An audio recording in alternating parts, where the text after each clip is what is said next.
Bonjour à tous, on est à tout juste un mois des élections européennes et aujourd'hui c'est le 9 mai, journée de l'Europe. La réalisation la plus concrète de l'Union européenne, c'est sans doute l'euro. Cette monnaie unique a-t-elle été un facteur d'avancée de l'Europe? On va essayer de répondre à la question en revenant aussi sur l'histoire de la création de l'euro et sur la vision qu'on en a aujourd'hui. Trois invités sont là pour donner leur point de vue. Didier Cahen, économiste, auteur de plusieurs livres consacrés à l'euro et délégué général d'Eurofi, un think tank européen dédié à la finance. Robert Allemand, ancien maire de Groß-Biedersdorf de 1995 à 2008, donc au moment du passage à l'euro.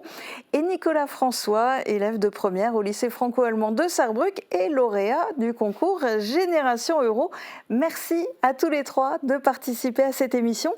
Il y a aussi un quatrième intervenant, Jacques Delarosière, qui ne pouvait pas être avec nous aujourd'hui, mais dont on a enregistré plusieurs interventions lors de sa récente venue à Sarreguemines.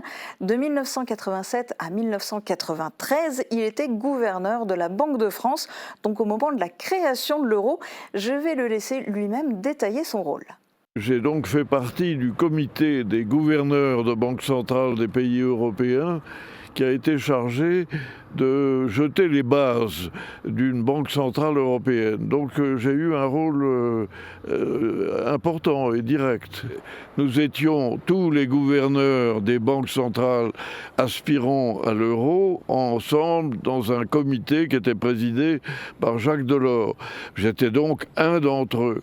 Mais comme la position de la France était très différente de celle de l'Allemagne, par exemple, ça me donnait une position assez importante parce que dans la négociation qui a conduit à la Banque centrale européenne, j'ai développé un dialogue avec les pays dits du Nord qui a permis en fait la conclusion de l'accord.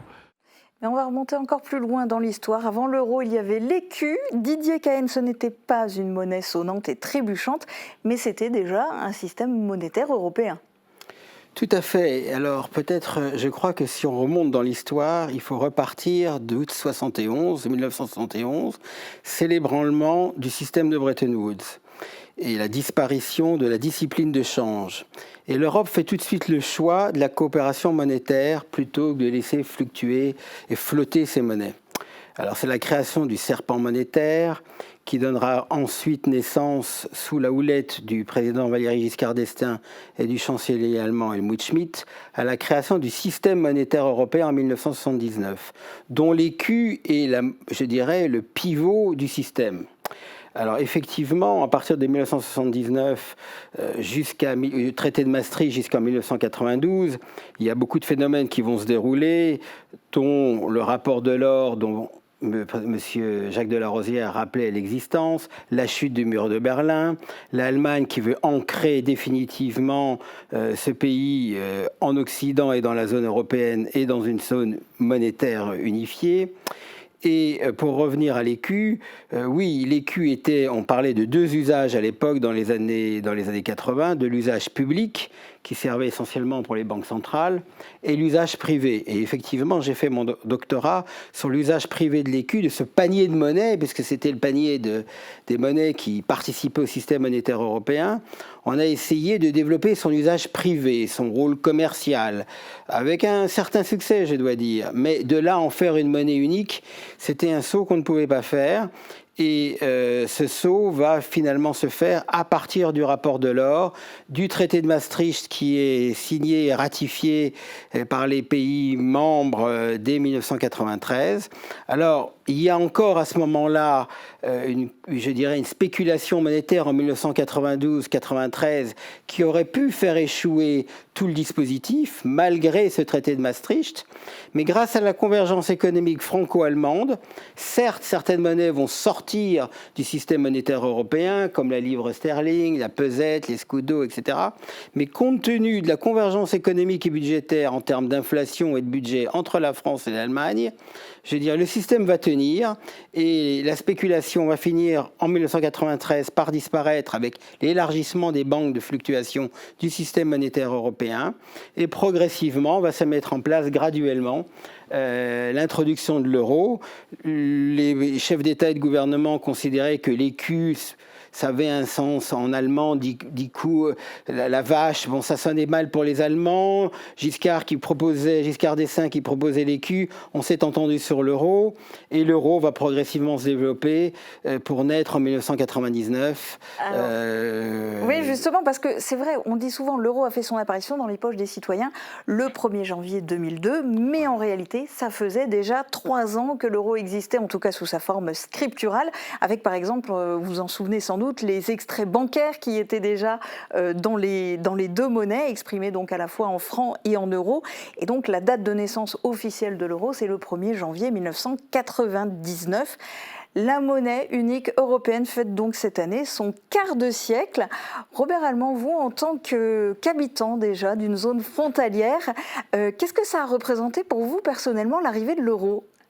Ben, c'était déjà une facilité pour aller faire des achats. Parce qu'on sait très bien que dans les zones frontalières, on naviguait d'un côté de la frontière vers l'autre pour aller faire des achats. Et en plus, la différence entre le mark et le franc, ça fait qu'on allait acheter beaucoup de choses en Allemagne, et souvent sous la veste, parce que les choses étaient interdites. Il y avait des douanes un peu partout. Hein. Et puis, bon, il fallait 2 porte-monnaies, un en mark et un en franc. L'arrivée de l'euro, c'est très, très bien.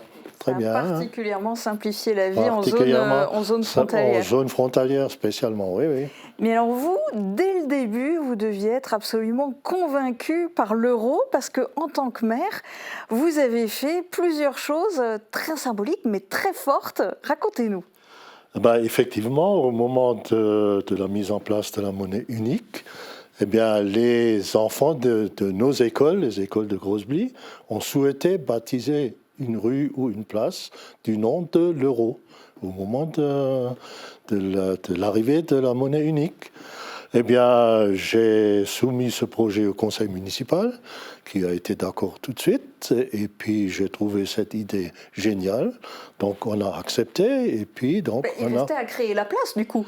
Écoutez, il y avait une place, la place existait, seulement c'était une place non aménagée.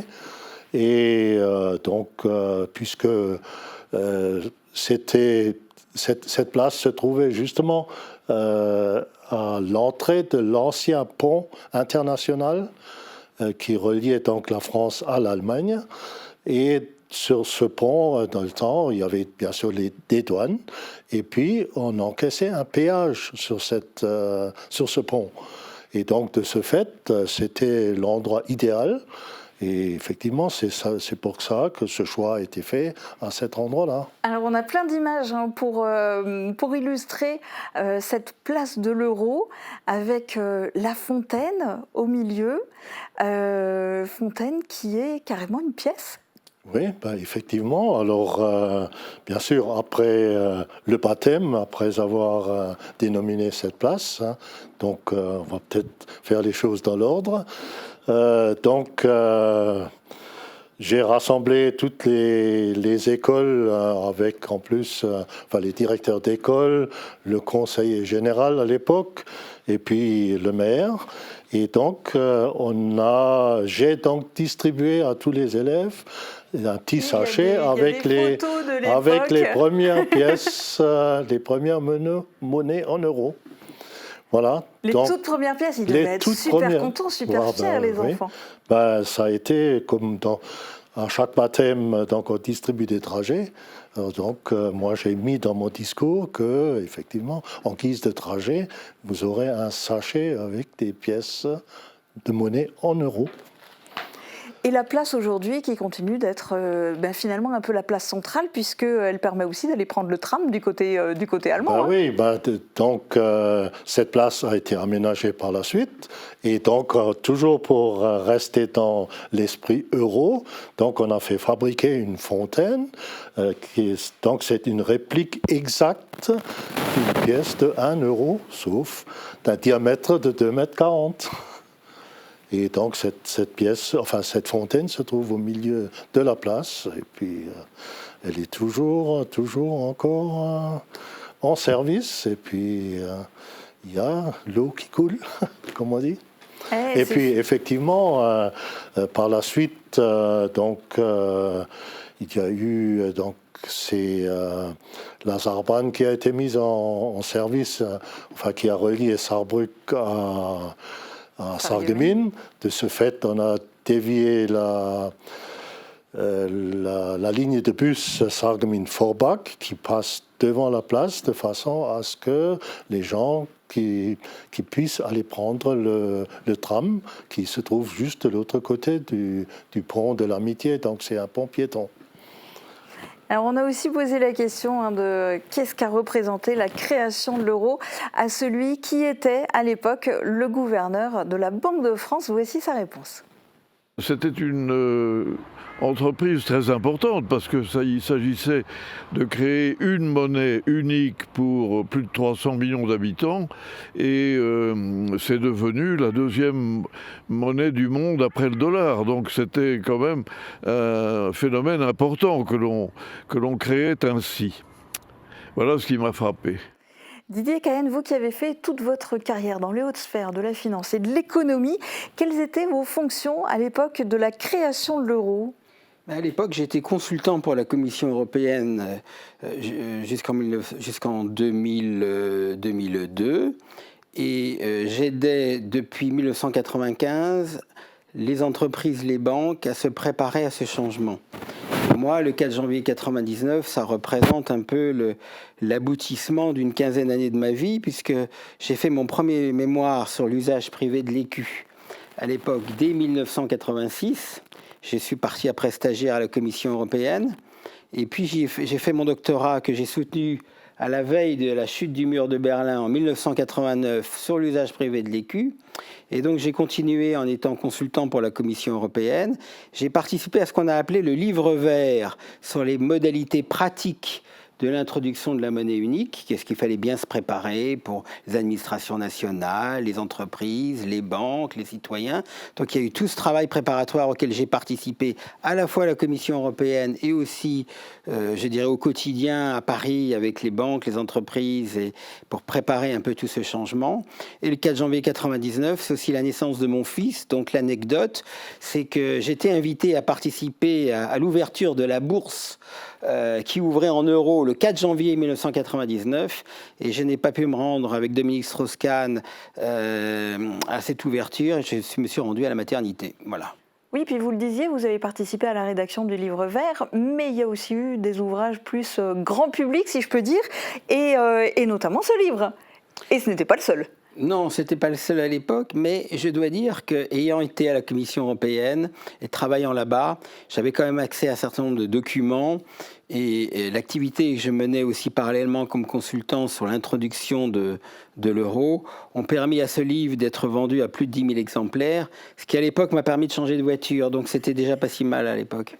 Il y a beaucoup d'anecdotes personnelles qui se mêlent à la création de l'euro, c'est très drôle. Alors Nicolas, toi, je ne peux pas te demander ce qu'a représenté l'arrivée de l'euro dans ta vie, puisque tu n'étais pas encore né. Oui, tout à fait. Est-ce que tu t'imaginerais vivre sans cette monnaie unique ?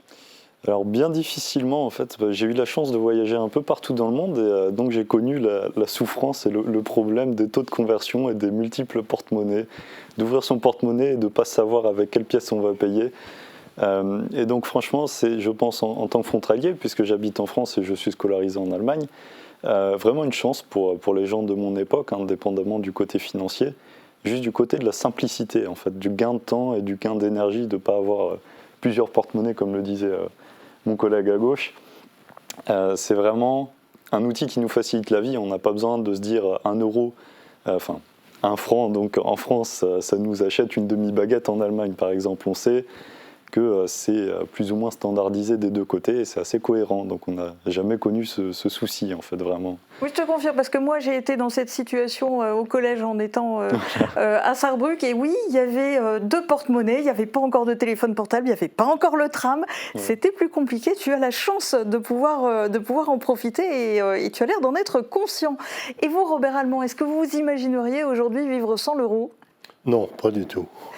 Pas du tout, parce que comme ça a été dit, bon, ça compliquerait bien les choses. Hein. Et effectivement, pour les mêmes raisons, ben maintenant, vous allez à Sarrebruck, ben vous pouvez facilement comparer le prix d'un produit par rapport au prix de ce côté de la frontière. Hein. Et c'est pour ça que dans notre zone, du moins, les va-et-vient entre, je dirais, les gens de notre secteur vers la Sarre et vice-versa, ben c'est des chassés-croisés tous les jours. Et puis, bon, les gens connaissent très bien le prix d'un produit, je dirais, dans un magasin à Grossebly et le même dans un magasin à Kleinby, par exemple. Et vous, Didier Cahen, c'est pareil, vous vous imagineriez pas sans l'euro ? Je crois que Monsieur le maire a très très bien résumé la situation. L'euro est un outil de simplification et une source de bénéfices évidente compte tenu de la transparence et de la concurrence introduite par la monnaie unique. Vous avez tout à fait raison. Du reste, toutes les études d'opinion menées par la Commission européenne, l'Eurobaromètre, montrent qu'en dépit des mouvements nationalistes dans les différents pays européens, il y a une très grande adhésion des citoyens européens à la monnaie unique. Selon les mois ou les semaines, je crois que l'adhésion atteint 80-90% des citoyens européens. Donc je crois que c'est un acquis, c'est le premier attribut de la citoyenneté européenne, ne l'oublions pas. Donc les gens ont conscience d'appartenir à une communauté qui est plus large que leur propre État. Donc ça aussi, c'est une avancée politique, je dirais. Ceci étant dit, on va y venir, l'euro exigeait de nos dirigeants politiques un minimum, j'allais dire, de tâches à accomplir qui, avec le temps, ne l'ont jamais été. C'est encore un autre débat. Vous allez nous le détailler tout à l'heure, mais je voudrais d'abord redonner la parole à Nicolas, parce que tu n'as certes pas vécu l'entrée en vigueur de l'euro, mais tu en connais un rayon sur la monnaie européenne. Avec quelques-uns de tes camarades, tu as beaucoup planché sur le sujet, au point de remporter le concours lycéen Génération Euro, organisé par la Banque de France et l'Éducation nationale. Alors raconte-nous cette aventure. Alors c'est un concours qui a été donc introduit par la BCE, donc la Banque Centrale Européenne, pour attirer l'intérêt des jeunes à tout ce système monétaire et à toute l'économie en général, donc pour promouvoir l'éducation financière. C'est pour ça qu'à la Banque de France, c'est notamment EducFi, le département d'éducation financière qui s'occupe de ce concours, en partie. Et il se divise en 3 étapes, assez faciles à comprendre en fait. La première est un quiz de 30 questions, donc assez long malheureusement, on s'était tous assis dans une classe pour le faire. Ça nous avait pris 45 minutes presque. Et elles vont d'un ordre de difficulté croissant, à l'issue duquel, au bout de 2 semaines, on recevait l'annonce de nos résultats si on était pris pour l'étape suivante, qui était de loin d'un niveau nettement supérieur, puisque cette fois, il fallait préconiser la décision de la BCE du 24 janvier 2024. Et donc il fallait évidemment l'argumenter dans un écrit très concis, donc seulement 1500 mots. Alors je sais que pour certains ça peut paraître beaucoup, c'est ce qu'on pensait également, au final pas du tout, croyez-moi. Donc voilà, on a recréé cette décision. Au final on ne s'est pas trompé, ils ont décidé de maintenir les taux directeurs, en gardant cette dimension européenne, parce que c'était à rendre sous une forme d'un écrit. Et nous avions fait cela en reprenant le format du site Eurotopics, qui est un assemblage en fait des journaux européens, qui reprend donc un peu la vie de tous les Européens. Et donc on a trouvé que c'était une idée intéressante, puisque l'euro est une monnaie qui est censée aller à tout le monde, un peu à l'image d'un t-shirt pour une équipe de foot. Et donc on s'était dit que ça gardait encore un peu cet esprit pluraliste et multinational. Et la dernière étape, si on était sélectionné parmi les 5 équipes, était de se rendre à la Banque de France devant un jury composé d'économistes, d'inspecteurs de l'éducation nationale, et de présenter un oral à la suite de donc, cette conférence de presse de la BCE, où nous devions argumenter les similarités, mais surtout aussi les différences, auquel cas on s'était trompé sur certains points d'argumentation, ou alors on était en désaccord avec la BCE, ce qui est arrivé par exemple sur la situation du chômage, et donc on devait là encore une fois la justifier, et donc le jury a apparemment trouvé notre prestation convaincante et a décidé de nous nommer lauréat. C'est très pointu comme concours. Oui, effectivement, alors on ne le pensait pas du tout au début, et donc on était parti un peu de loin. Mais heureusement, notre professeur nous a beaucoup aidés. On y a passé beaucoup de temps, beaucoup plus que ce qu'on pensait initialement. Beaucoup de nuits blanches aussi ? Beaucoup de nuits blanches, effectivement, malheureusement ou heureusement, ça dépend du point de vue. Mais donc voilà, c'était vraiment une bonne expérience et je pense quelque chose qui est assez bénéfique. C'était d'ailleurs malheureusement la dernière édition. Et donc j'encourage, si l'équipe de la Banque de France me regarde, de poursuivre les programmes pour maintenir le niveau d'éducation économique de la jeunesse. De poursuivre l'intérêt, parce que je pense que mes deux intervenants également seront d'accord que l'économie est un sujet principal qui concerne la vie de tout le monde pour éviter d'avoir des problèmes financiers, des endettements ou autre chose. C'est important de comprendre les fondamentaux, comme l'endettement, les taux d'intérêt, et qu'est-ce que ça veut dire. Par exemple, on a un prêt à 10 000 €, qu'est-ce que c'est au final et donc voilà. Eh bien écoute, je te fais une promesse, je te promets d'envoyer le lien de cette émission au gouverneur actuel de la Banque de France. On verra s'il entend ton message. J'espère. La Banque de France qui organise un concours lycéen sur le thème de l'euro, vous en dites quoi, Didier Cahen ? J'ai dit bravo, et j'ai dit bravo à notre lauréat, car il a tout à fait aussi résumé parfaitement la situation. L'éducation financière est un sujet majeur. Et je ne suis pas surpris qu'un jeune issu d'une région transfrontalière, réussisse et parvienne à de tels résultats, un résultat prometteur, et j'espère qu'il continuera dans cette voie et qu'il parviendra peut-être à succéder un jour à François Villeroy de Galhau ou à ses successeurs comme gouverneur de la Banque centrale et membre de l'Eurosystème. Oui.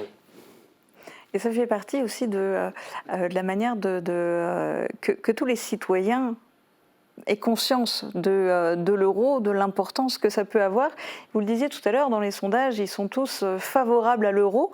Ceci dit, quand on pose la question dans la rue, il y en a quand même énormément qui s'expriment un peu négativement en disant à cause de l'euro, il y a eu énormément d'augmentation, énormément de produits dont les prix ont augmenté.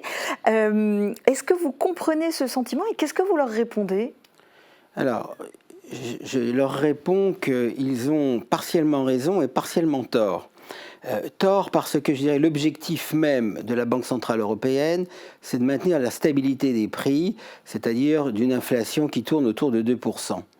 Et je dirais, un des succès de l'euro, c'est d'avoir, permis de maîtriser cette inflation, je dirais, jusqu'en 2020. Donc de 2000 à 2020, l'inflation a été généralement maîtrisée dans la plupart des pays de la zone euro. Ça, c'est une véritable réalité.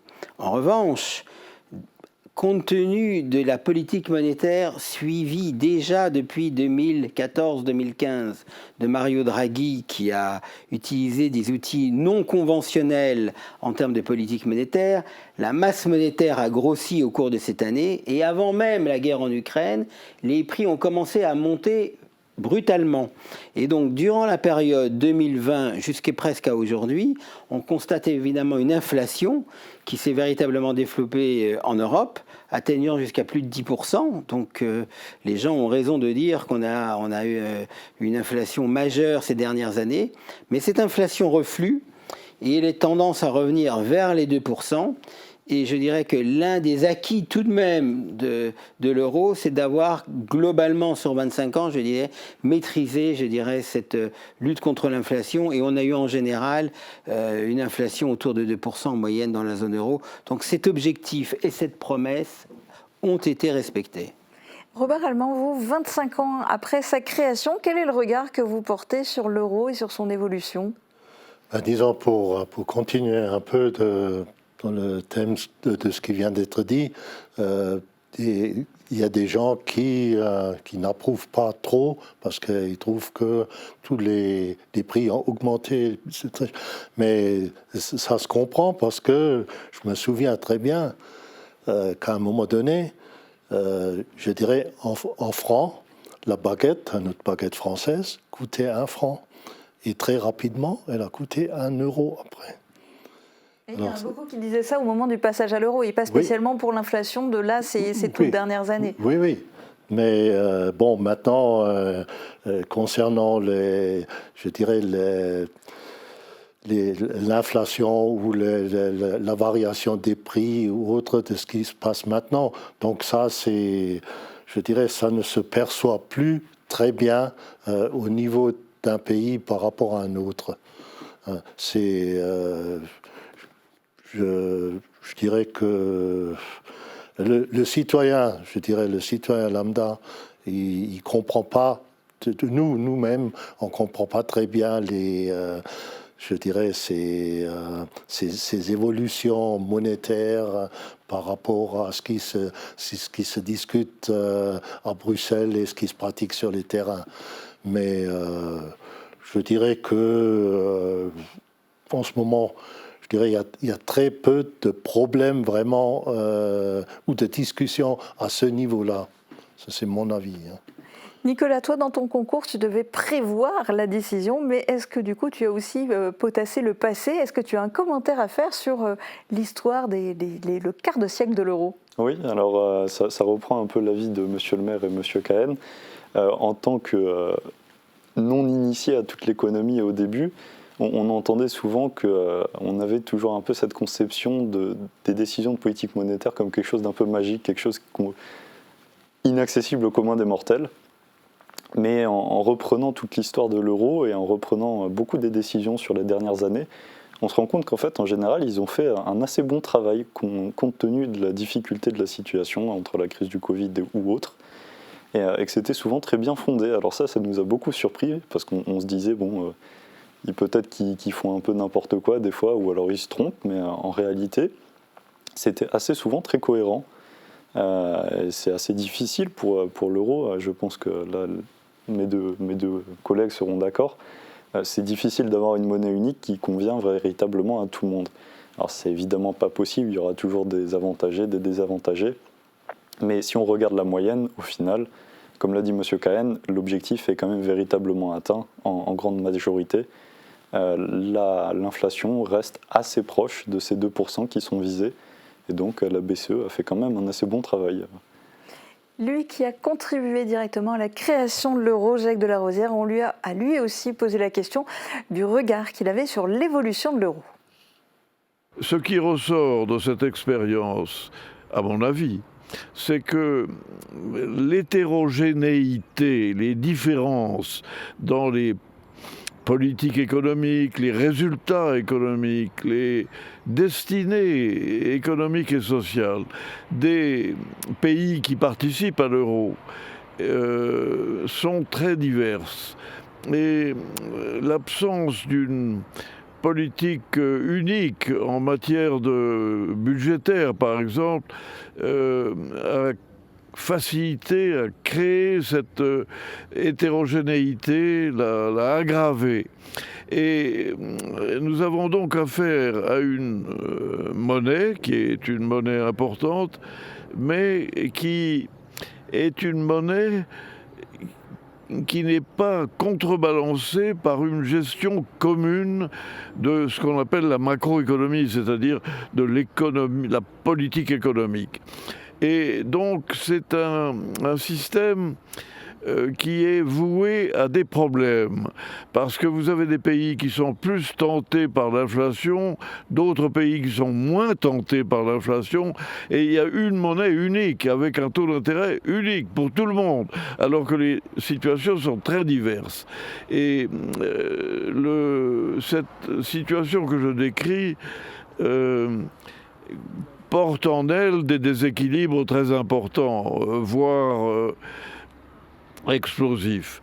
Et donc, nous sommes en train d'essayer de remettre un peu d'ordre dans l'hétérogénéité des politiques économiques et en particulier des politiques budgétaires, mais nous n'y parvenons pas.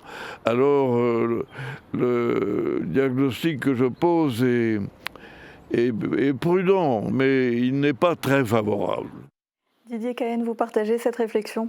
Hélas oui, parce que j'avais écrit déjà il y a 35 ans, et c'était un constat partagé par tout le monde, une union monétaire ne peut survivre que si les critères de convergence qu'ont respectés les États pour entrer dans la monnaie unique étaient durablement respectés. Et malheureusement, je dirais, dès le démarrage, l'Allemagne et la France n'ont pas respecté ces critères de convergence. Et l'Allemagne a fait les efforts, la France ne les a jamais faits. Et c'est un système où il n'y a pas de corde de rappel.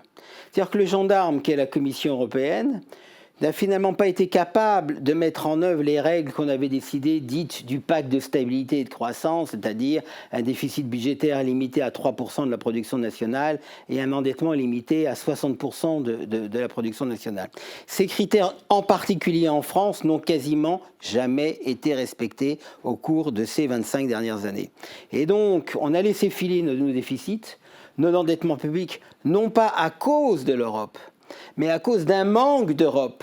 C'est-à-dire que la Commission, le gendarme, n'a pas été en mesure, si vous voulez, de sortir ses cartons jaunes, voire à la limite de menacer le carton rouge. Et c'est cette absence de convergence des politiques budgétaires et ces dérives qui n'ont pas été sanctionnées qui nous amènent aujourd'hui à des hétérogénéités qui font que la confiance entre les dirigeants des principaux États n'est plus très là.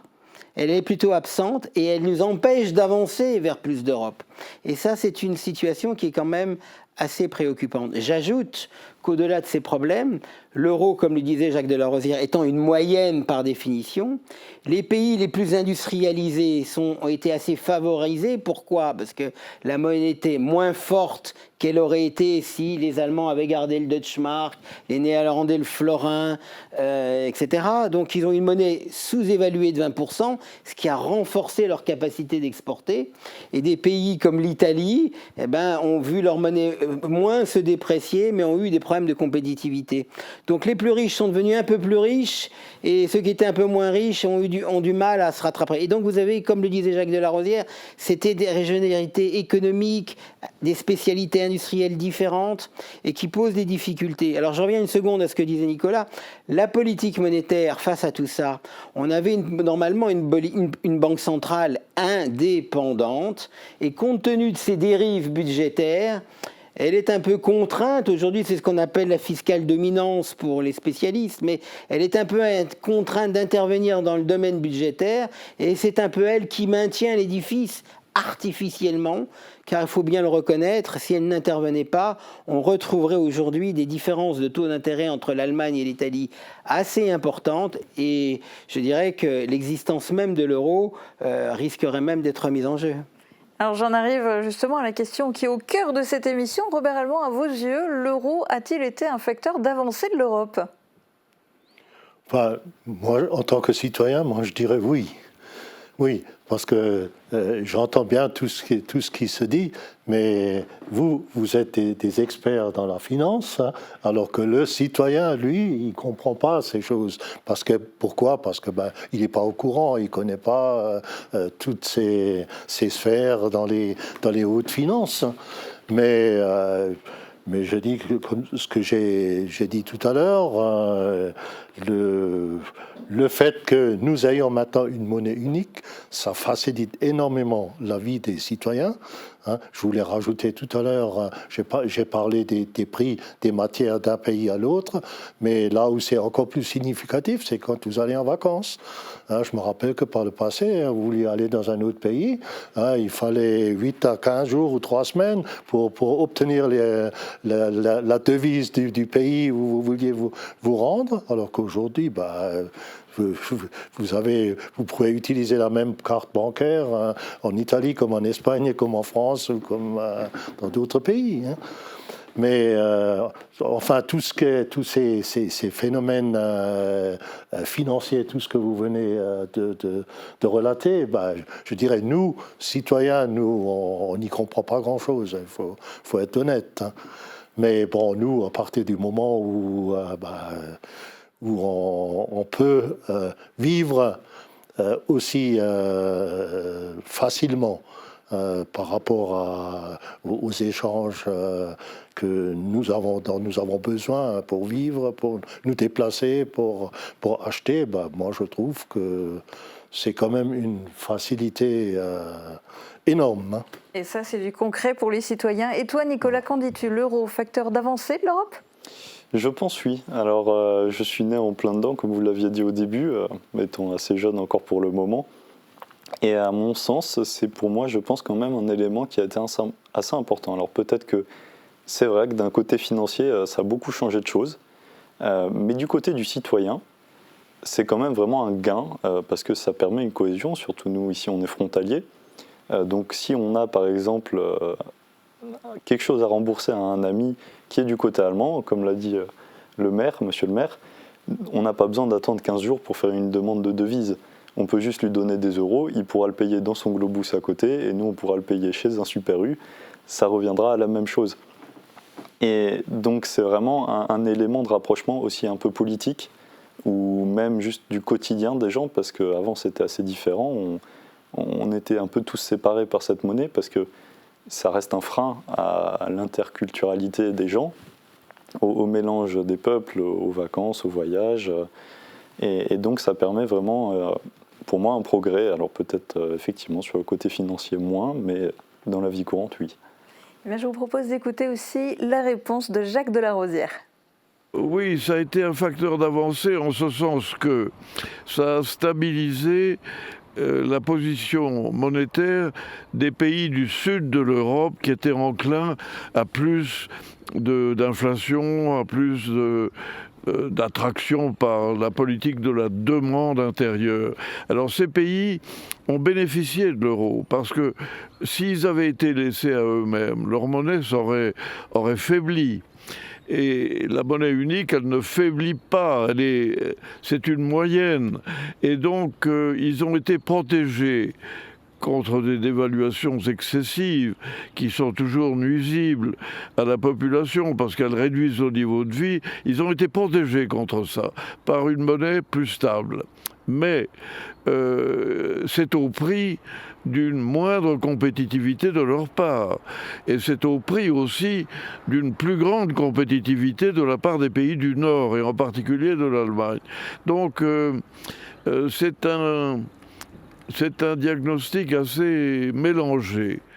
Avec la spécificité aussi que être dans l'Union européenne ne signifie pas forcément être dans la zone euro, puisque à l'heure actuelle, 7 pays de l'Union ne sont pas dans la zone euro. Il s'agit de la Bulgarie, du Danemark, la Hongrie, la Pologne, la République tchèque, la Roumanie et la Suède. Et puis à l'opposé, il y a aussi des pays qui ne sont pas dans l'Union européenne, mais qui ont décidé d'utiliser l'euro, avec ou sans l'autorisation de l'Union européenne d'ailleurs. Didier Cahen, à vos yeux, l'euro a-t-il été un facteur d'avancée de l'Europe ? Je partage le diagnostic de mes amis et je pense que Jacques Delarosière, une nouvelle fois, a parfaitement résumé la situation. Le point que j'aimerais vous expliquer, qui est compréhensible, je pense, par tout à chacun, nous avons une monnaie unique. Elle a un règlement de copropriété. Vous avez maintenant 20 pays qui participent, donc nous sommes à 20 dans la même maison. Et donc dans le règlement de copropriété, il y a des règles, parce que si chacun fait ce qu'il veut, il y a un moment donné, on ne peut plus vivre ensemble, vous comprenez? Donc si on commence à faire de la musique très très forte, de minuit à 4 heures du matin, qu'on commence à vivre à l'envers, il y a des moments où ça ne va pas. C'est pour ça que dans le règlement de copropriété de la maison euro ou de la maison Europe, on a mis des règles budgétaires, financières. Et quand on commence par ne plus respecter ces règles, qu'on ne respecte plus jamais, il y a un moment donné, vous êtes dans un capharnaüm. Eh bien, c'est un peu la situation aujourd'hui dans laquelle on se trouve. Donc nous avons ces bénéfices que vous avez très très bien décrit, et nous sommes tous d'accord là-dessus. Mais il faut pérenniser ces bénéfices. Il faut qu'ils soient durables. Il faut que nous puissions avancer ensemble. Et pour ce faire, il faut revenir à un minimum de discipline. Et je dirais Europe ou pas Europe. Si votre budget n'est pas équilibré, c'est comme un ménage. À un moment donné, vous vous endettez, et à un moment donné, ben, vous ne pouvez plus. Vous êtes en surendettement et ça ne marche plus et vous êtes contraint et vous avez beaucoup de difficultés. On l'a vu avec la Grèce en 2009-2010. Et il faut éviter que les grands pays se retrouvent dans la même situation que la Grèce. Car à Maastricht, quand on a créé cette monnaie unique, on a dit on ne veut pas de solidarité financière entre les États. Chacun doit bien gérer sa maison et tout ira bien. Et je pense que tout peut aller bien dans la mesure où chacun se donne, je dirais, l'objectif d'avoir un minimum de discipline financière. C'est ce qu'il faut souhaiter pour la France et les principaux pays. Mais je dirais, l'Italie et la France sont deux sources de très très grande d'inquiétude quant à l'avenir même de la monnaie unique. Et c'est ce qu'on va souhaiter à l'euro, en même temps qu'on va pouvoir lui souhaiter un bon anniversaire, ce quart de siècle, 25 ans cette année. Merci beaucoup à tous les trois d'avoir participé à cette émission. Très bonne journée à tous.